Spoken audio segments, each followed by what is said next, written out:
Oh, great work by Doyle! It's a goal for St. Pat's! Dudelange didn't clear their lines and Doyle pounced. It's a huge, huge goal for St. Pat's, and it's been scored by Mark Doyle. Dudelange 2, St. Pat's 1. And now it's a far happier journey back to Dublin for the St. Pat's supporters, who have come to Luxembourg in their numbers.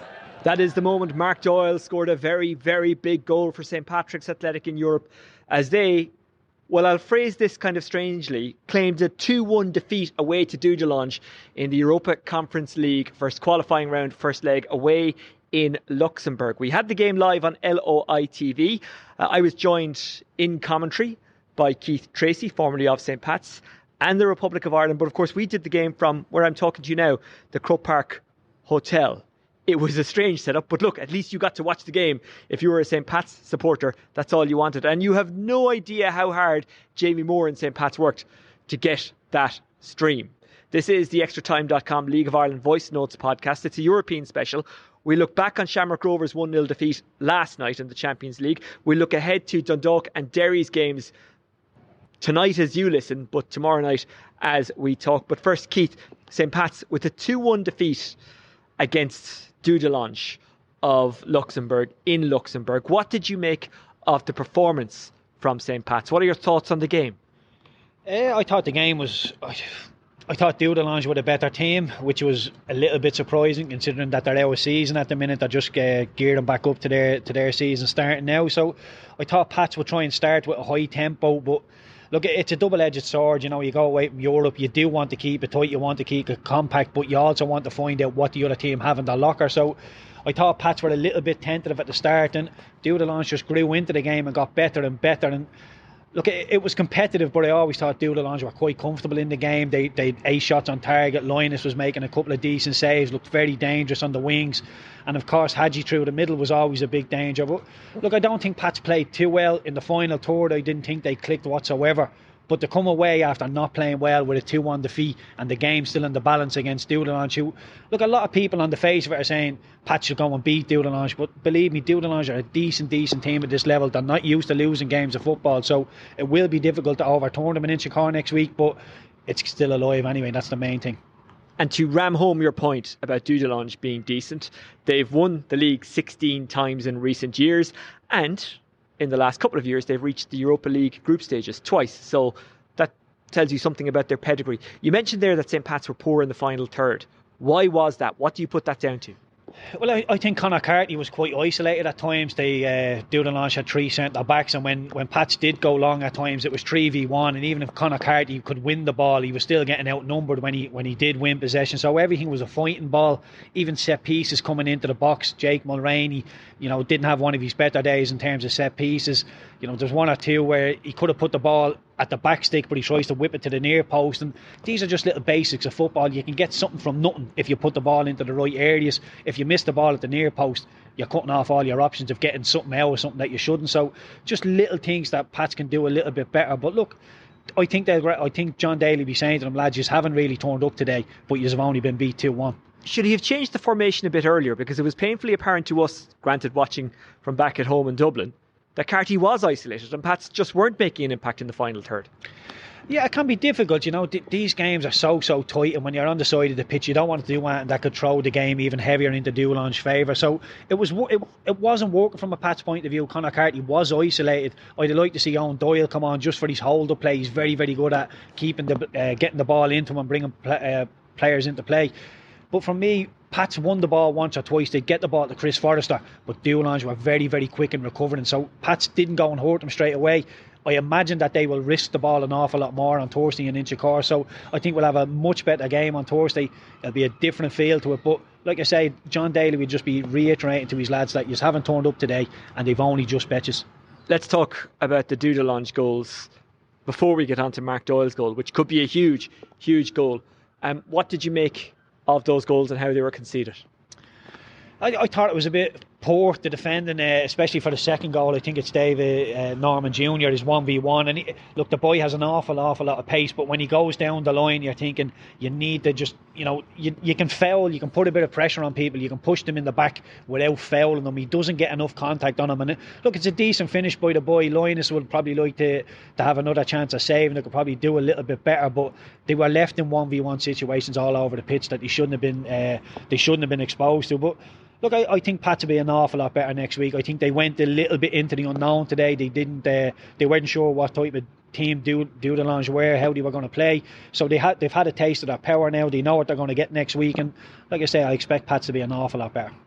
And there will be reaction to this game. Well, as you listen, it should already be up on the St. Pat's social media channels. You'll be able to watch the highlights of the match. You'll be able to see the goals. And you'll be able to hear what John Daly and maybe one or two of the players have to say, because Jamie Moore was over in Luxembourg and he is providing that reaction. Let's talk about that big goal that no doubt will be a centrepiece of the reaction from Luxembourg. Mark Doyle, in injury time, he was brought on to make an impact, and boy did he. Yeah, it's brilliant, from a manager's point of view, from a coach's point of view. When you're bringing somebody off the bench, you're bringing them off the bench to make an impact on the game. And Mark Doyle was running around once or twice. I was disappointed with him. I thought he could have whipped an early ball in behind the back four of Dudelange, but he didn't quite do it. But look, he ran around, he tried his best, and he put the ball under pressure. The ball that comes into the box that he ends up scoring from, he could have been forgiven for just saying, I'm not going to run after that, because he didn't look favoured for it whatsoever. The centre-half makes a mistake, it drops him, and he puts the ball into the back of the net. It was an easy enough finish, but he had to be there. And look, I think it'll be a much, much different game. I think Pats were happy to just stick around in the game. Even at 2-0, they were starting to try and up the tempo a little bit, but I still think at 2-0, the game is in the balance. At 2-1, it's there for the taking. Do you think, and it's very easy to say, well, they scored the goal after the changes were made, so maybe he should start with something closer to that team next week than the one he started tonight as we talk. Do you think there'll be a major change for that game at home, or what way do you feel he'll go?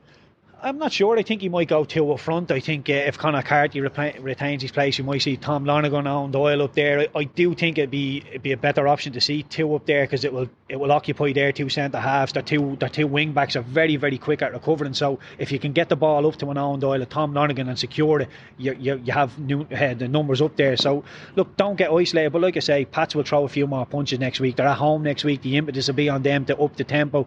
Dudelange can be forgiven for coming over here and try and kill the clock, all the dark arts. So look, the impetus will be on Pat's high tempo, high press all over the pitch. And like we've seen in the last 5-10 minutes, Dudelange, we're starting to get a little bit tired, starting to get a little bit leggy. So if Pats can get them into deep water, there's every chance they can hit the back of the net. Let's talk about the emotional side of things. How big a boost is it that goal came so late and effectively, well, I won't say rescued the tie, because even at 2-0 down, Pats would have had a chance and would have fancied themselves to turn it over in Richmond Park.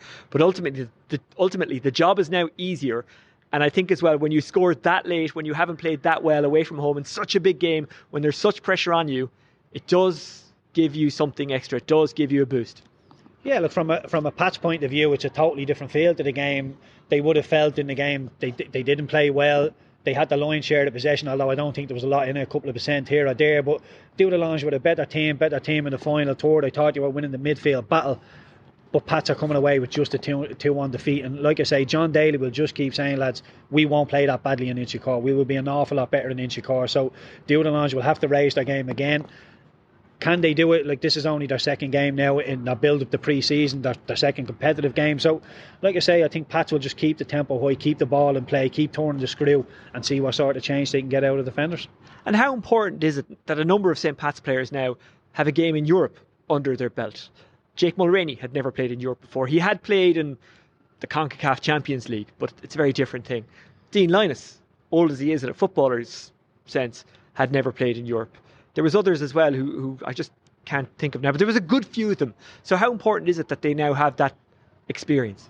Yeah, I do think it's not vital, but you do need it, you do want it on the pitch. I always think that when you play these big European games, the more experience you have on the pitch, it can be vital. But look, Chris Forrester's played an awful lot of times in Europe for St. Pat's, as Anto Breslin obviously played for Bows and Pats in Europe. So there's an awful lot of players with European. They played games in Europe for Pats before. So look, it's not vital, but I just think it's all about the tempo and how they start. And look, with Lioness, a couple of others playing, it's a different feel to the League of Ireland. It's not as helter-skelter. Sometimes lads do use the dark arts a little bit more. They kill the game. It can be a little bit softer on the continent when you play in Europe. So different little things. And look, I'm sure the lads have felt the power. They know what it's like in Europe now. And like I say, I keep saying it, I expect them to be an awful lot better next week. Did you prefer playing in Europe? I wouldn't say I preferred it. It was a different challenge, a very, very different challenge. It was more technical, maybe a little bit more respect, not as helter-skelter as the League of Ireland. The League of Ireland is just 100 mile an hour. There's very little respect in it, you know. Even still, compared to your even still, okay. I mean that in a complimentary way. I really do. I think you could be Cristiano Ronaldo coming into this league, and people aren't going to stand off you. They will just fire into tackles, and 1-2 people coming in. There's very little respect in the league shown to anybody. So look, they're different games. They are very, very different games. It takes a little bit of getting used to, but the Pats players who haven't tasted it before, haven't tasted it now, I expect they'll grow from it. Okay, St. Pat's with the 2-1 defeat away to Dudelange last night. As you listen, unless Gareth Penrose, the editor-in-chief of ExtraTime.com, has got this podcast out incredibly quick. Let's talk about Shamrock Rovers, who played last night as we speak, a 1-0 defeat at home in the Champions League. I heard Stephen Bradley being interviewed on Morning Ireland on Radio 1 this morning. Isn't that odd? I'm mentioning RTE without saying anything about Ryan Tubridy or anything else that's going on. Anyway, I think it was John Kenny who was interviewing him, and he put it to him that Rovers now haven't scored in 3 games. But Stephen Bradley said it's not a worry. He kind of nearly sneered at the idea. We'll get to that point in a second about them not scoring, but what about their overall performance in that game last night? Beaten 1-0, and now they have a big job to do in Iceland next week. Yeah, I thought Rovers were a little bit undercooked as well last night. Look, I give Breidablik an awful lot of credit. I thought they were an awful lot better than a lot of people were giving them credit for. But I was listening to Stephen Bradley in his pre-match interview, and he was giving Breidablik an awful lot of respect, and it did pan out that way. They have a couple of Icelandic internationals in the team, very comfortable on the ball, every one of them. Very, very decent in their tactics. They know what they're doing, very clear thought process, and they move the ball well. So, look, Rovers are capable of beating them. It's an uphill task. It's going to be a very difficult game to go over to Iceland and turn the game around, but it's doable with the team that Shamrock Rovers have. And to talk about Stephen Bradley, I remember last season, I know they won the league at a canter in the end, but there was moments last season when people were saying to Stephen Bradley, you know, your team aren't quite playing as well as they should be. And he's not panicking at all. I think he knows what he has in his dressing room, the individual talents they has, and it's only a matter of time before that clicks as a team again. I saw some stuff on social media today questioning Bradley, and fellas, mostly guys anyway, saying, well, he's not that good a manager and it's been exposed. They're reacting to one game. They can throw in the previous 2 as well, but like, look at what Stephen Bradley has done as a manager, and people are questioning just because they lost one game at home against a very decent team, and they could turn it over next week. Anyway, what about Thursday night? Dundalk are in action against Bruno's Magpies, and Derry are away to HB Tórshavn. That Derry game will be live on both Drive 105 and BBC Radio Foyle if you want to listen to it. I'm not sure if there's a stream. There is a stream being advertised for the Dundalk game, so I'm sure you'll be able to watch it, but there'll also be a radio commentary of that on Dundalk FM and I think LMFM as well. Now, do I expect you to give me a detailed breakdown of HB Tórshavn and Bruno's Magpies? No, I don't. But what you can do is talk to me about what you expect from both of those teams in those games. We'll start with Derry City. I expect Derry to go through. I expect Derry and Dundalk both to get through the ties. I don't think it'll be easy, but I think, you know, you're looking at on paper, you're looking at the coefficient rankings, and it's all leaning into our favour. I do expect us both to get it done, but like I say, I don't think it'll be easy. And I've heard some background stories about Bruno's Magpies being created in a pub in 2001. Yeah, that's true. That's true. Yeah, I wasn't sure whether one of my mates were winding me up, but yeah, look, I think it's a good opportunity for 2 clubs to go straight through. I think on paper they should be able to do it, and look, I'm very, very excited to see how both teams get on. Would you like to go to the Faroe Islands? That's just a general question, by the way. That's nothing to do with football. If you're paying, Oisin, I'll go. Yeah. No, I'm not. But would you like to go if someone else paid? It won't be me. A commentary gig, yeah, I'll go over there with a commentary gig, yeah, no problem. I've always been curious to see it. We can ask Brian Kerr for some tips and whatnot. Keith, just before I let you go, your final thoughts on the game we just watched for LOI TV and commentated on. St. Pat's 2-1 defeat away to Dudelange. Well, look, I think the overriding emotion is the game is still in the balance. That was the remit that all Pats fans wanted. today was to not be out of the tie. As it is, they're very much in the tie. It's going to be difficult bringing them back to Inchicore because they're a very decent team, Dudelange, but it's still in the balance, and Pats have the attacking talent to be able to hurt them. Okay, Keith Treacy, formerly of the Republic of Ireland, of Blackburn, of St. Pat's, amongst others, thank you very much for joining me here at the Croke Park Hotel, which was our base for commentary of St. Pat's against Dudelange in the Europa Conference League first qualifying round, first leg. Yeah, you're right, it was a bit of an odd setup, but wasn't it better than not having the game at all?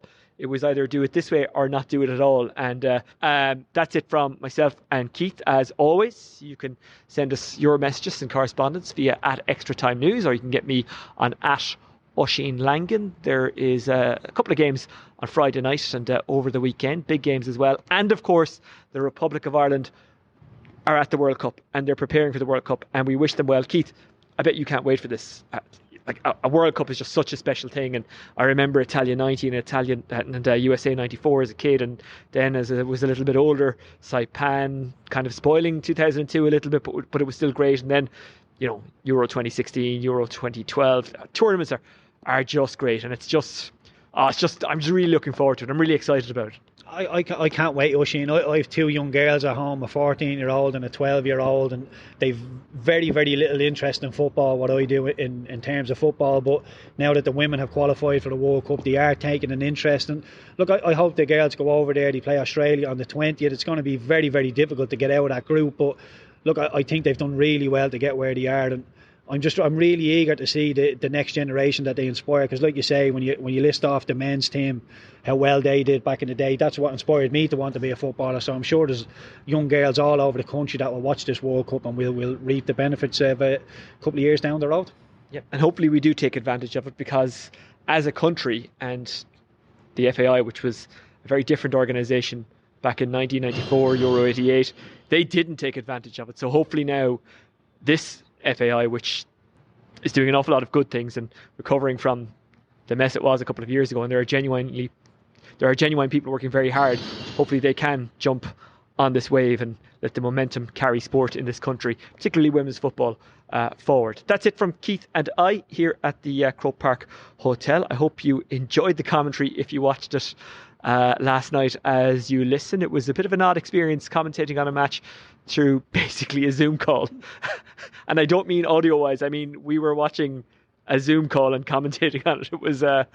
It was tough, I think it's fair to say. And I'm just delighted that Mark Doyle's goal was scored on the near side of the field, so it made it easier for us to see him. Anyway, Pat's got a good result. Let's hope Dundalk and Derry can follow, and let's hope all four teams from the League of Ireland get through to the next round in Europe, and the Irish League teams as well. From myself, Oisin Langan, from Keith and everyone on the extratime.com team, thank you for listening, and we'll catch you next time.